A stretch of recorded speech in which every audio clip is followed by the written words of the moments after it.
So hi, thank you for being here, everyone. I just want to share a little bit with you about our program today and about some of our upcoming programs. My name is Jackie Fernandez Hamburg.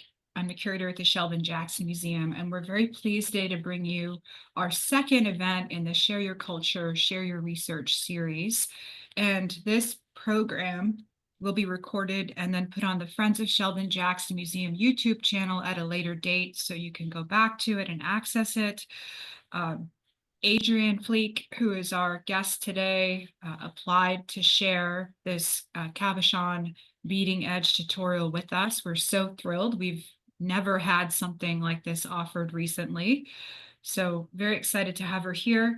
I'm going to start off with the land acknowledgement and then just reference a few of our other upcoming programs, and we can get started. Please note that in the chat, I've pasted some beading materials information that you might want to have handy if you're able to. And in the YouTube video, this will be saved probably as a still within the video itself. You can always reach out to the museum if you need additional information.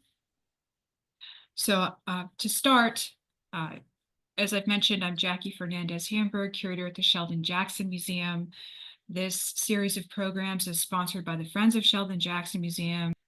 Thank you, Friends of Sheldon Jackson Museum, private donors, and all who supported this program. The Share Your Culture, Share Your Research is a spring series we've been hosting for a couple of years now.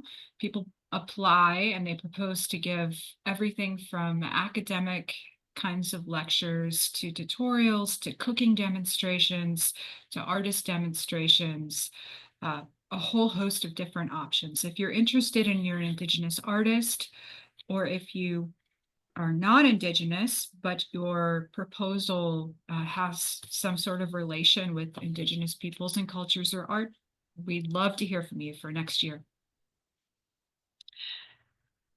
We'd like to acknowledge and express our appreciation to the Indigenous people of Tlingit who have occupied this land for longer than any of us can imagine, and who after 250 years of colonization are graciously sharing this land with us.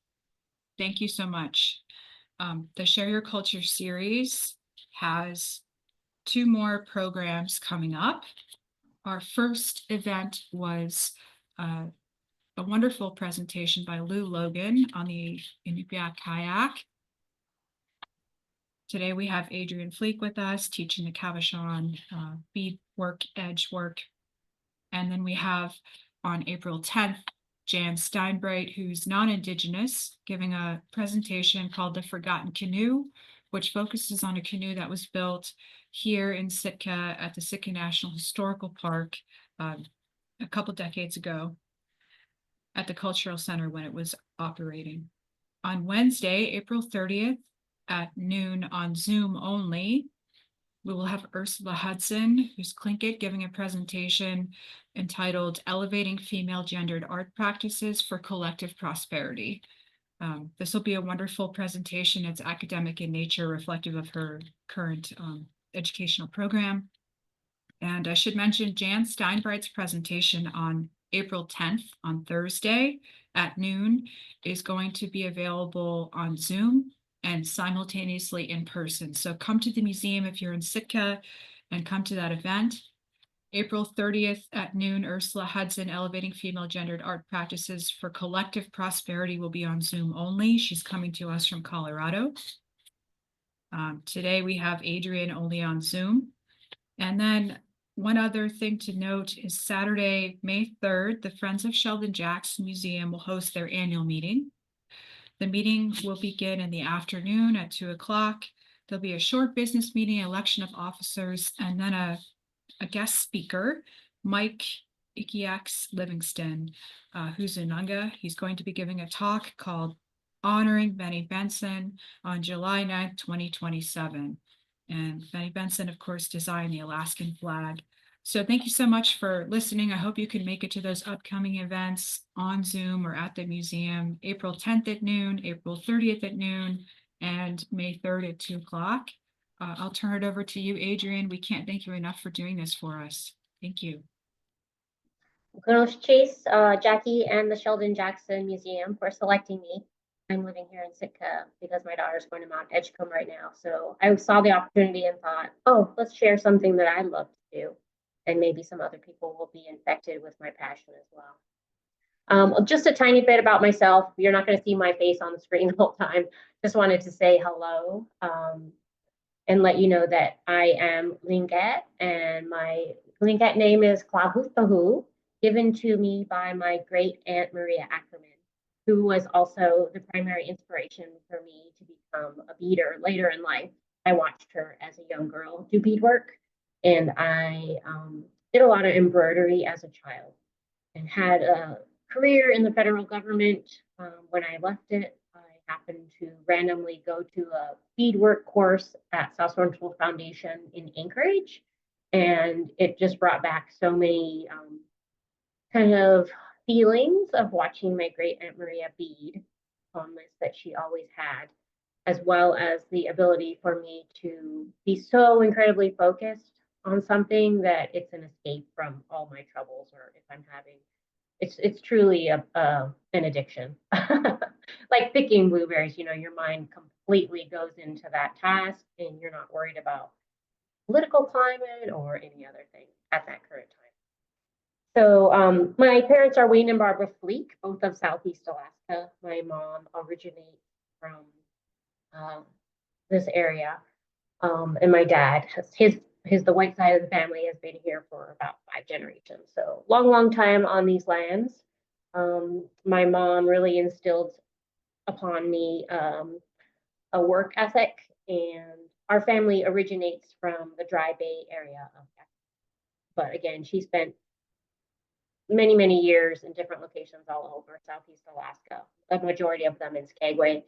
We were raised in Anchorage. I was actually living in Yakutat when I was born. You have to have your babies, back then. So a really long connection to this area, and it's been a thrill and super rewarding to come back as my daughter has chosen to go to school here at Mount Edgecombe. But I think we better get into it because we have lots of things that we need to go over today. I've lined up some of my other work products. As a beginner, the 6 steps are first to find a center that you're going to like. Any sort of, I've got some Alaska ones, or sometimes I do shells from the beach. I'm really inspired by nature. So I picked up shells on the beach here in Sitka, and then I put some resin on them to fortify them. So I'm mostly inspired by things around me and other things like political things, like pebble mine. I've done anti-pebble mine earrings, and this one was a recent one where it's about eat the rich, think orcas taking over and sinking boats. So I've got a lot of humor and political and outdoorsy kind of stuff. So the 6 steps are: first, find your center, and then I'll go through a lot of these steps quickly to get to the actual beadwork. And then my favorite kind of glue you can get at any like drugstore is this low-site super glue. And then you get a really stiff as you can find piece of felt. I prefer black or white. And then you're going to take your super glue and glue this piece down. And I like to leave it for a full day to make sure it's on there good. And you don't want to be working with the glue material closely. So I let it sit and rest for at least a day before I begin the beadwork. So I've already pre-made a few of the steps. So the second step after it is already glued down is you're going to have your cabochon in the center. And then you're going to start with I like to use this brand, Miyuki, 11 rounds. But really, if you're just starting out, you can go for the less expensive because you'll have a lot of practice time. Not being, there's a lot of ups and downs. I also really prefer this brand, and it's all in that list of size 11 for 11 beads. So you're going to take your knotted piece of thread. This is also my preferred brand, 1G. And I get most of this stuff if I'm in Anchorage at the Bead Shack or the Alaska Bead Company, but you can find it on Amazon or over the web. So the first thing you're going to do is take your needle and come up from underneath, anywhere around that circle. And as a beginner, I've found that using a simple shape is much easier and you have more success. So I'm doing today's demonstration with a circle. And then you'll take 3 beads onto your needle. Now the next step is tacking it down. So you go to the very last bead, pull it through, and come up from underneath again to tack down the 2 beads. So this is called 3-2. So we're going to re-string the last 2 beads. I know it's a little hard to see because we're on black belt. But we're going to take, again, you've just tacked down 3, so now you pick up another 3, if this helps.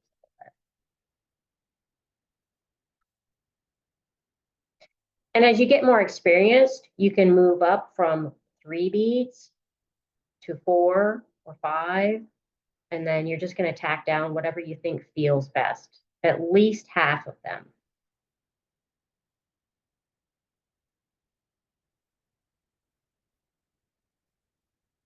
I'll mention that I am contactable via my social media. I have Instagram, which is coho_.look. And you can message me anytime. I'm happy to share information. Or on Facebook, it's look, L''OOK, beadwork. If you want to follow along or send me messages if you're interested in something, how to do something. I started really intensely beading right after I retired, which ran right into COVID. And so, you know, there was a lot of downtime, less things you could do. And I found a great community on Instagram of other Indigenous beaders, really warm and uplifting. People would share a lot of information if you had questions. There was a big surge in sales for Indigenous beaders too. So I beaded for like a year or 2 pretty seriously. And then I had a plethora of things, you know, I'd given to family but I wanted to bead all the time. So it's an outlet for me.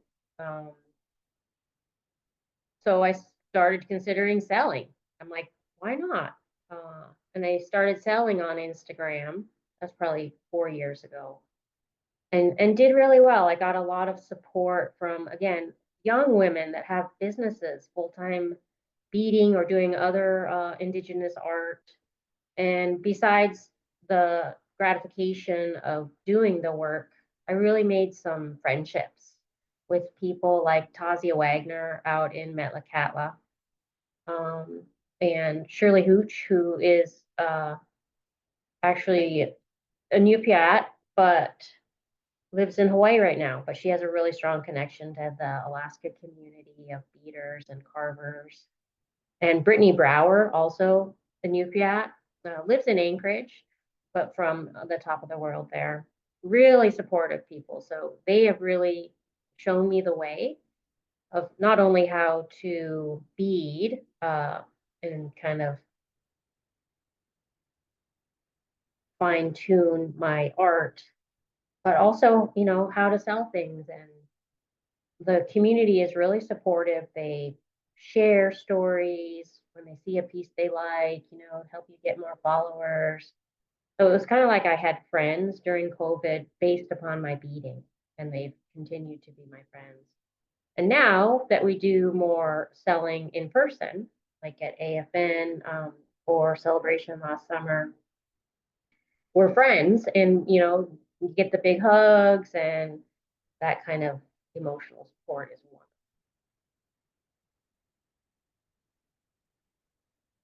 Okay, so we're about to finish one round of beads. And we're going to imagine that now we're going to move on to our second.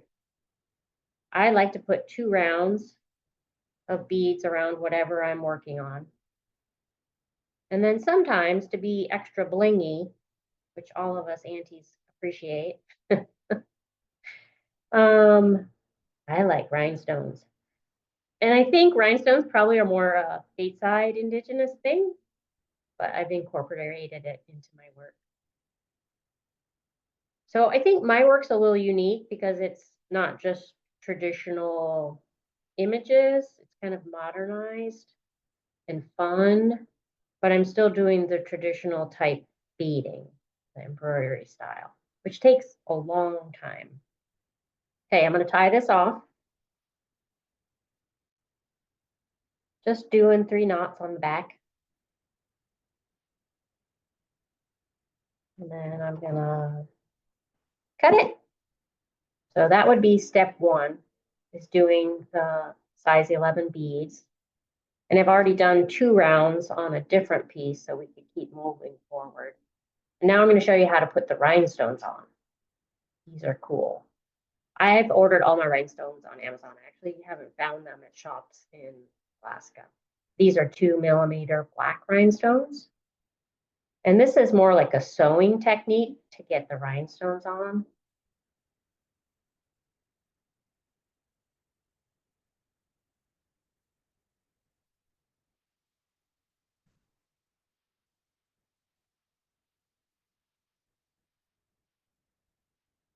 Okay, so you're going to put the sparkly side out, just going to lay it flat.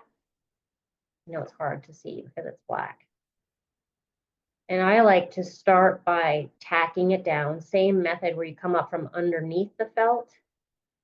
And there's a space between each rhinestone that you're basically going to sew down. Oh, here's a picture of my business. I put my business card out here. This is my mom all the way to your left, I guess, Barbara Fleek. My daughter, Megan Lauren. She is going on 28. Myself and my 2 sisters and my youngest daughter, Sydney, who is 15. So for the rhinestones, I like to tack it down, not every single rhinestone, but like every third. So you're just kind of sewing that down, holding it with your opposite thumb so it's straight.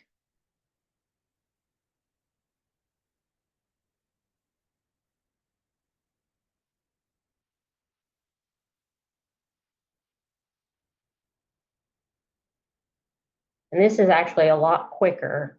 The sewing motion is a lot quicker than a beading motion.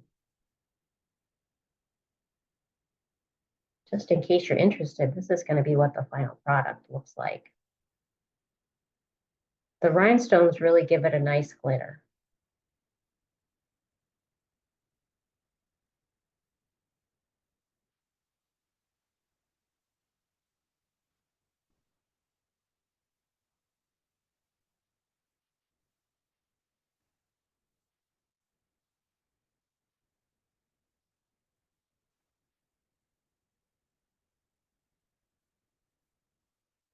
So my primary form of sharing my work is on Instagram. I also have Facebook, and I do a TikTok account, mostly so I can make cool videos where I merge. I like to do photo shoots of my earrings outside. So I'll find a beach, or if we're up north, in the snow, if we go hiking. One of my first line of earrings were wildflowers.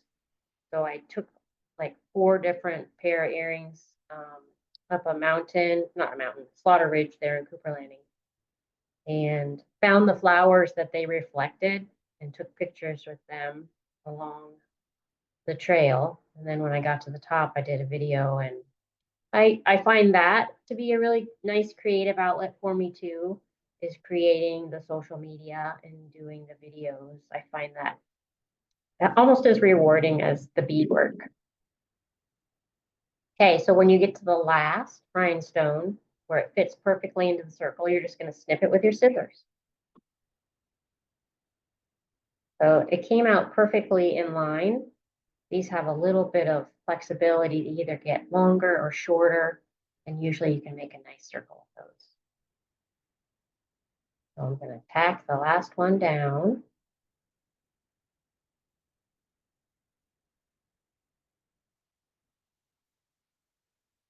Then I'm gonna tie it on the back, just like I did for the beading rows.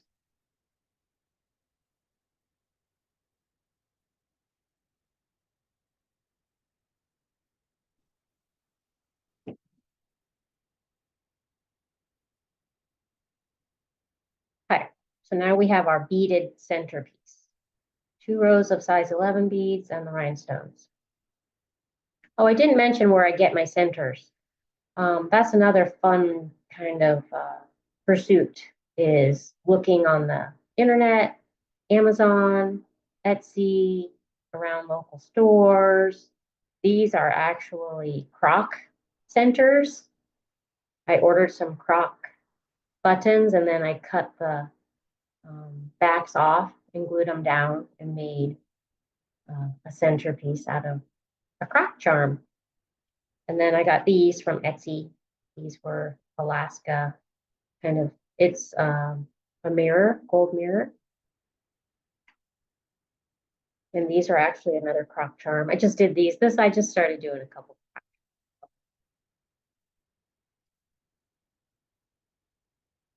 All right, so now we have our centerpiece. The next step is to cut it out. And you've got to have some good sewing scissors, the kind that you tell your kids, don't use my scissors, except for fabric. I like to cut a circle around with maybe 1/8 of an edge, 1/8 of an inch. And it does take a little time and practice to get that so that it's proportionate around your piece. You don't want a big, 1/4 inch around this side, chunky side. You want it really round.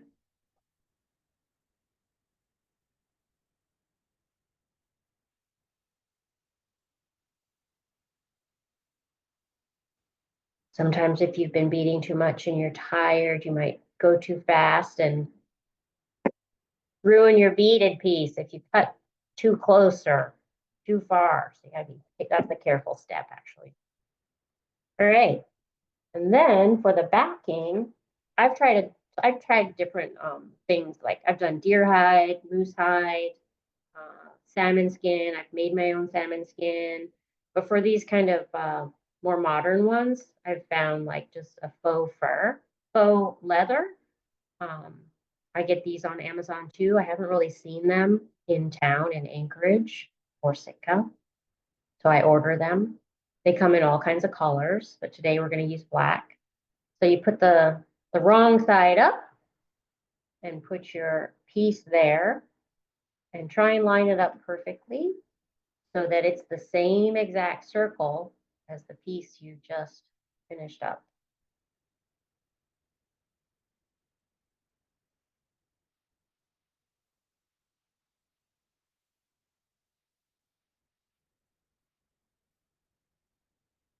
I need a little more centered there.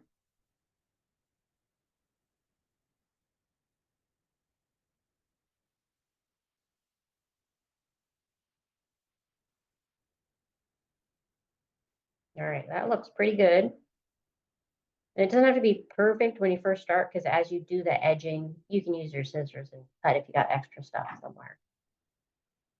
All right, there's our next step.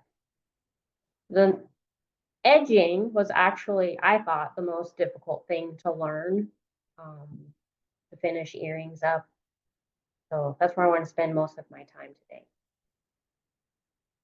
I like to use a different needle for edging.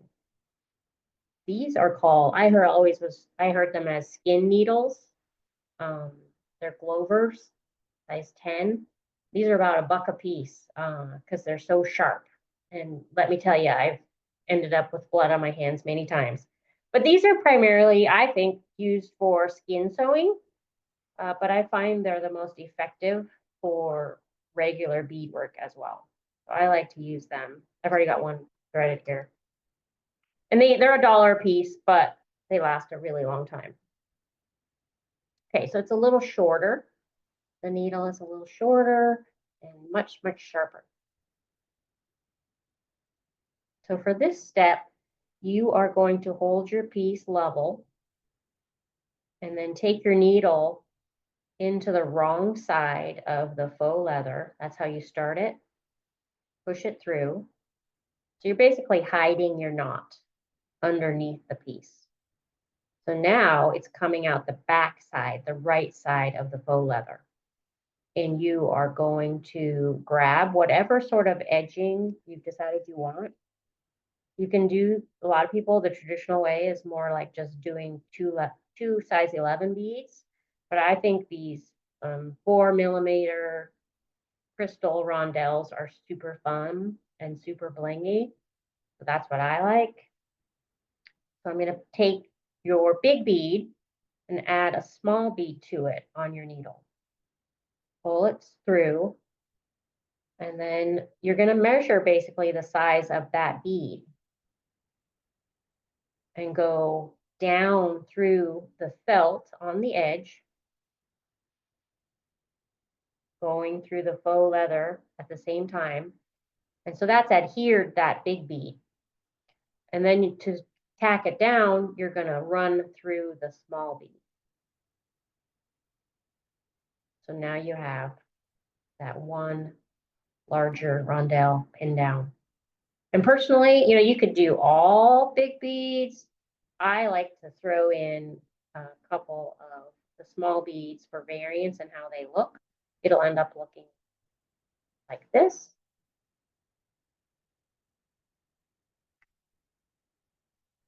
And it's the same process where you've got your two new beads on there and you're gonna push down through the felt and the faux leather from the front to the back.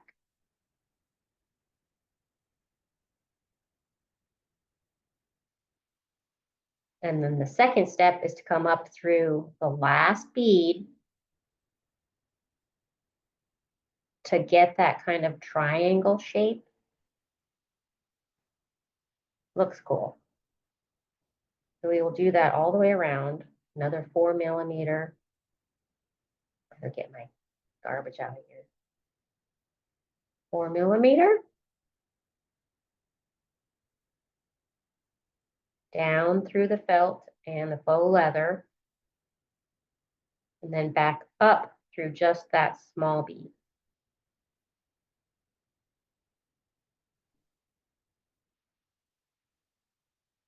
Add 2 small beads down through the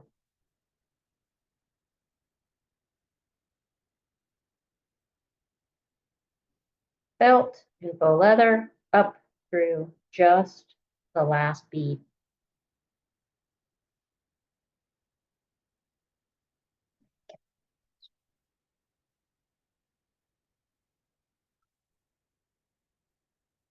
Okay.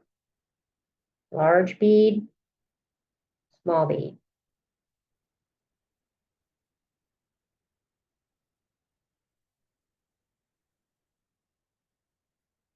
Down through the felt, faux leather, and then just up through the small bead.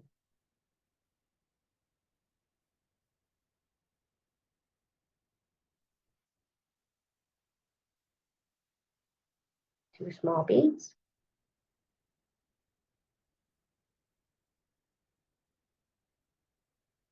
So getting your beadwork to be consistent can be difficult.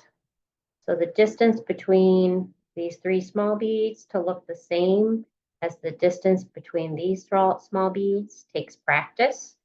And you can take beads out too. I just took my needle off, just took it off the thread.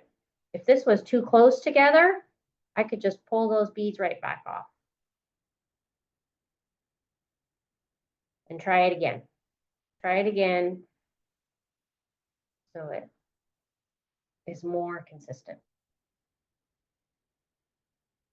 So then I would put my hole a little closer if I wanted to make it look more consistent.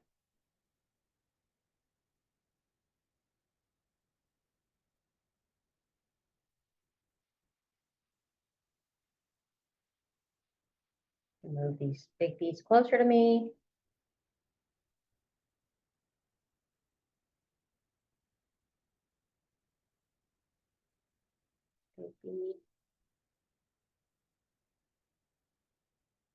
Take a little break and see if I flip my camera, if that might help.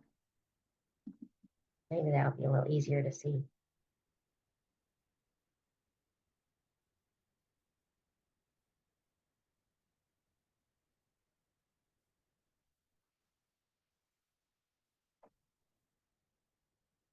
Some small beads. Down through the felt and the leather.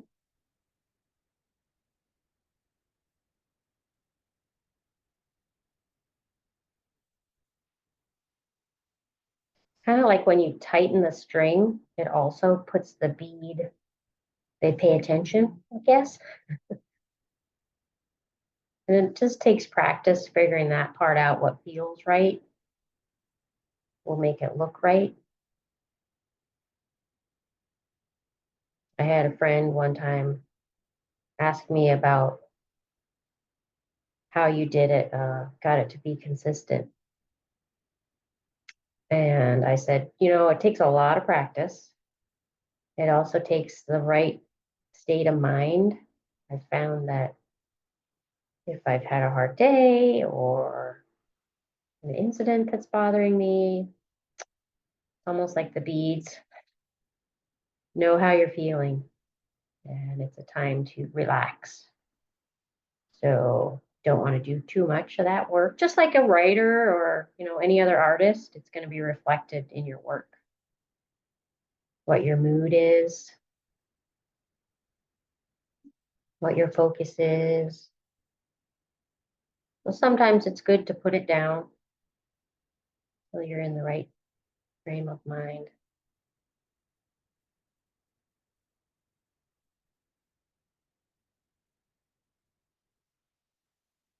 And this pair probably won't be as perfect because I'm trying to go through it quickly within our 45 minutes.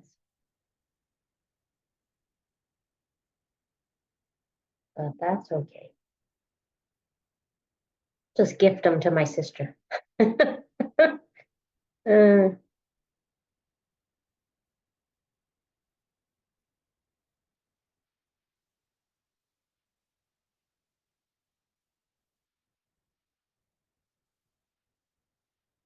It's been really interesting, when I started selling things to see what sold and what didn't. I love holidays, so I always have like Christmas, Halloween, Easter. I've got some Easter stuff that's going to be coming up. I'm doing the rainy day bazaar here in Sitka on April 12th. So I've got some peep earrings, super fun, super cute. But it's been interesting to see what sells. And I wouldn't have thought it, but Halloween and Valentine's Day are the biggest holidays for me with my beadwork. People like to get a little spooky and cutesy with pinks and reds, whereas Easter is not really that. I only made like 6 pairs because I was like, I don't know, Easter hasn't really sold that well. And surprisingly, the Christmas season, other things, pretty things do really well at Christmas, of course. Got like a bunch of abalone, and I just finished this pair of extra blingy abalone hearts with a mink tail. Those usually sell pretty good any time of the year, anything pretty. But the holiday ones, I was just surprised. I'm like, oh, I guess people love their Halloween earrings. And Halloween is my favorite holiday, so it works for me. I do like bloody knives, Freddy Krueger stuff. I have a really good time. And I found I don't really care to do the same thing over and over. I really need to change things up. People will sometimes ask me to recreate a pair of earrings, and depending on how, I guess other artists are like that too. It's like, yeah, I could do that maybe once, but I really need to change things up or I get bored. Even if I make something similar, like these moon ones are very popular, I will do something different, like add shooting stars coming off the bottom or a mink tail. That's just for me personally, though. I can't do the same thing all the time.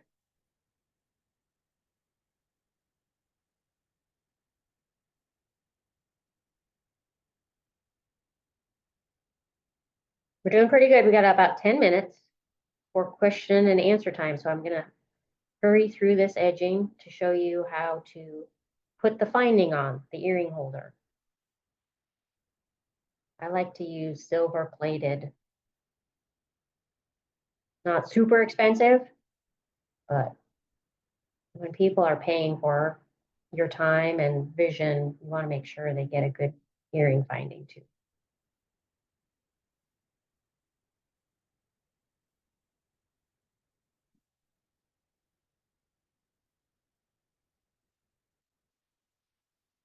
So from beginning to end, I would say this earring would take me between 2 and 3 hours.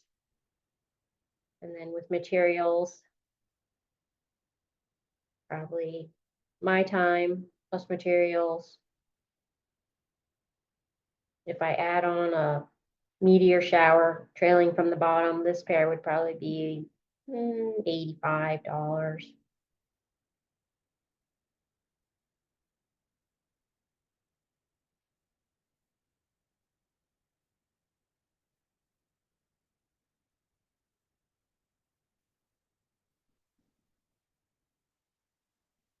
So it's nice to have a hobby or a passion to do something to be able to pay for itself. I spend a lot on beads. It's a little crazy.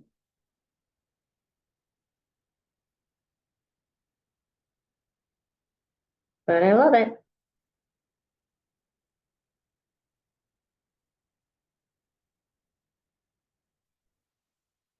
You see, sometimes I pick with my needle. It just got the product, the stitch got stuck around some of this other edging, so I just kind of pulled it up gently to get it off that side.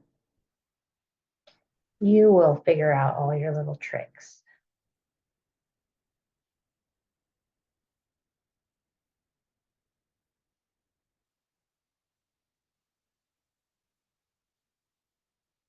It just got stuck again. Get stuck on that big bead.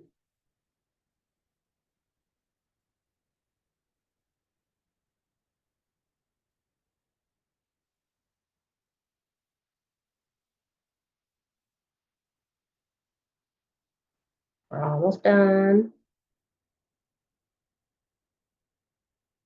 Okay, this last stitch is going to be 2 small beads down through the felt and faux leather, just like all the other stitches. But then when you finish it, close it out, you see how you have this kind of loose tooth looking starter bead? You are going to take your needle after that last stitch and go through the first bead, the big bead. And then when you pull it tight, it kind of centers it. It brings it back into line with all the other beads. And then to tie it off, just go through one more small bead down through the felt and faux leather, just like the other steps.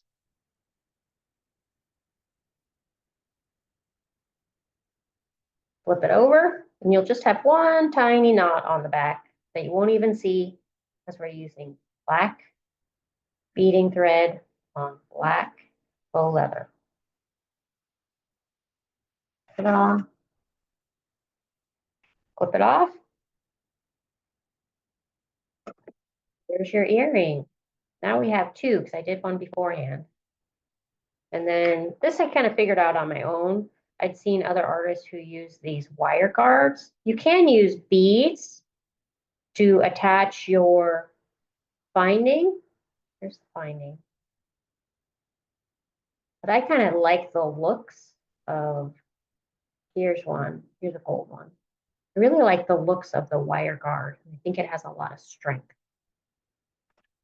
So I'm going to take my regular bead needle for this step because these wire guards can have really small holes that the thicker hide needle oftentimes doesn't get through.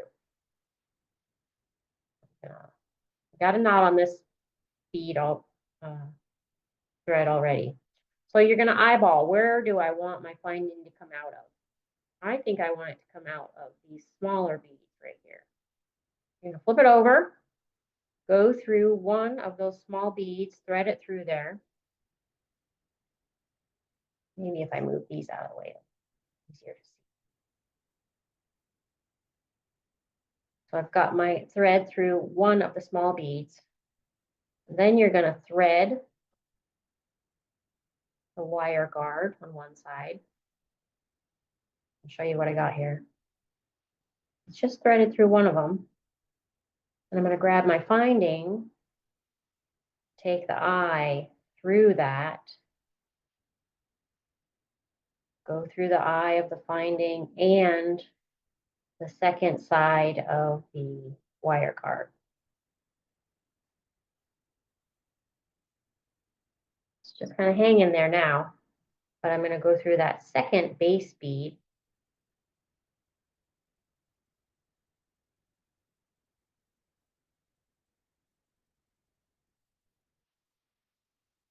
This takes a little patience because sometimes the wire guard's not thick enough, but you can bend it real easy with just your fingernails.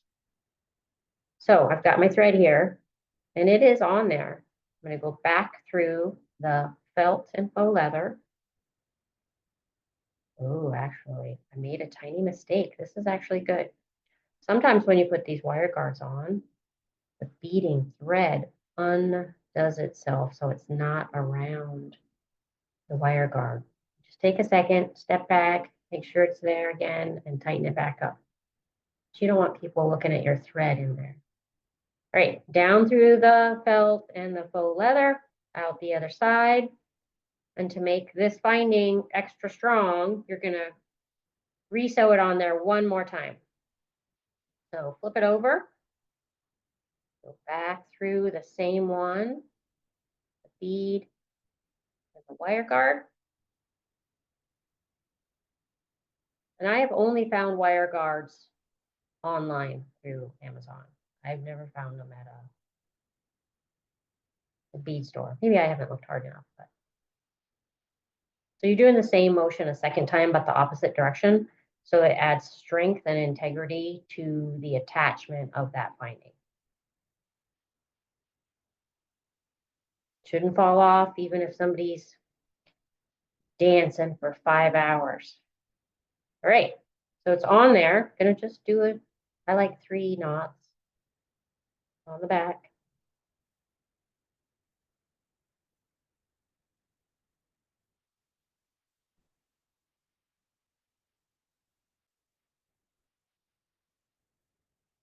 Voila, you have just completed an earring. Now you're gonna go spend a couple hours on the other one. We're actually a little bit early. We could jump in for some questions. I'm sure there's a lot that I may have gone over too quickly. I could show someone again. That sounds like a great idea. I actually have a question, if I can kick things off, Adrienne. First of all, thank you so much for the presentation and for sharing this with us.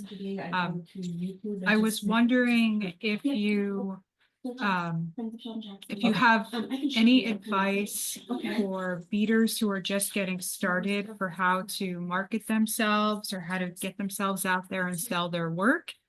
I'm also wondering if you have any advice for beaders, especially newer beaders, on how to price their jewelry. I've heard that that can be really challenging. I know it's difficult for most artists to price their work.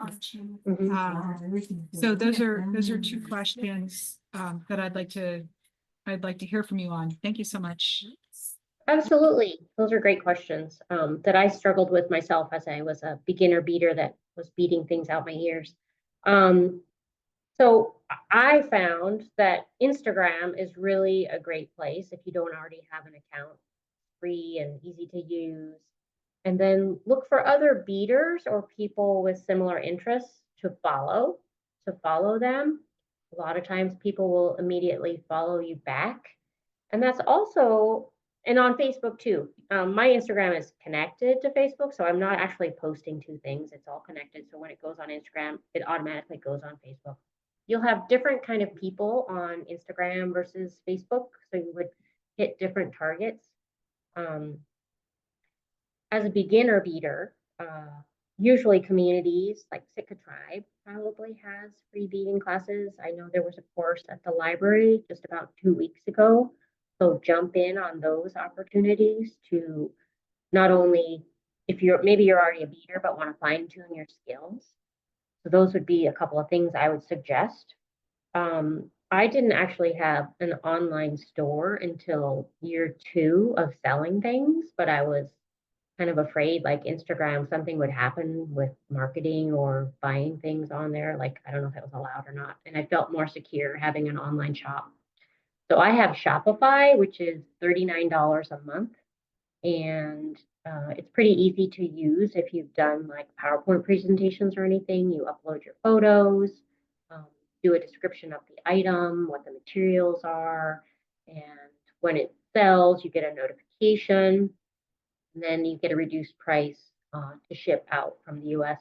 The federal postal, the little slight postal savings. So reaching out to other beaders or styles that you like is a good way to begin marketing your items. I just started selling in a gallery down here in Sitka. They take a larger commission. When you sell online, my prices are slightly less because you're earning all that income, whereas galleries, they tack on a percentage.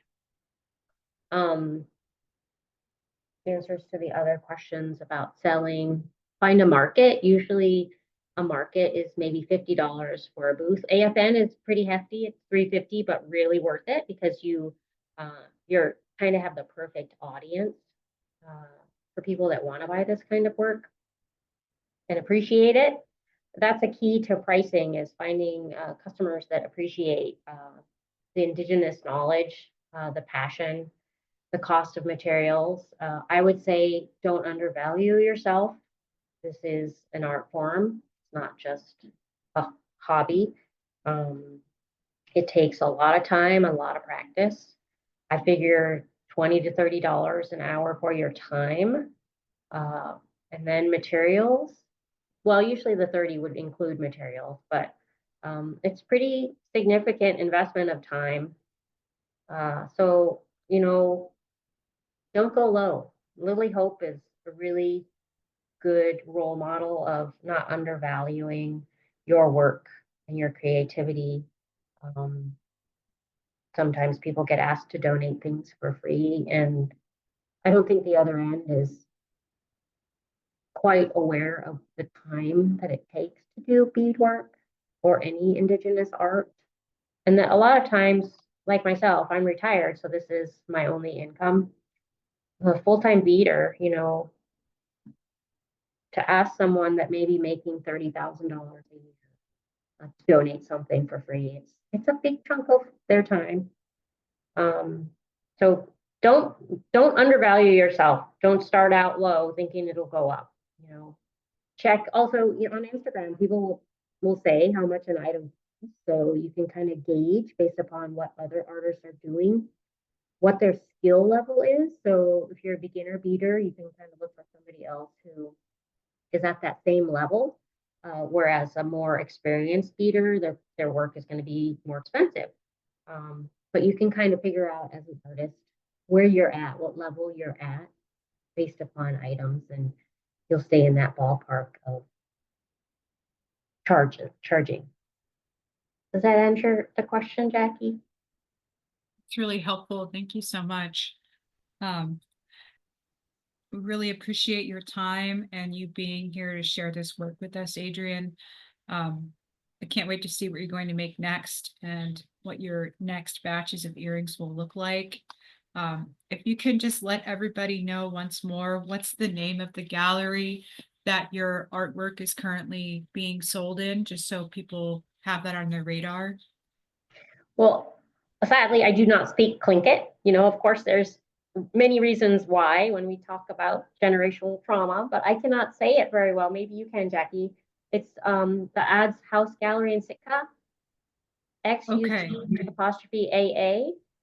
And I feel like Great. I shouldn't even try and say it because I know I would get it wrong. It But is difficult to say. yeah, Will Peterson owns it. It's right down there on Lincoln Street by Raven's Hook, which is one of my favorite bead shops and art shops. The name of your site, your website, or where people how people can buy your work online if they're not tuning in from Sitka. Sure. Look, beadwork. Look is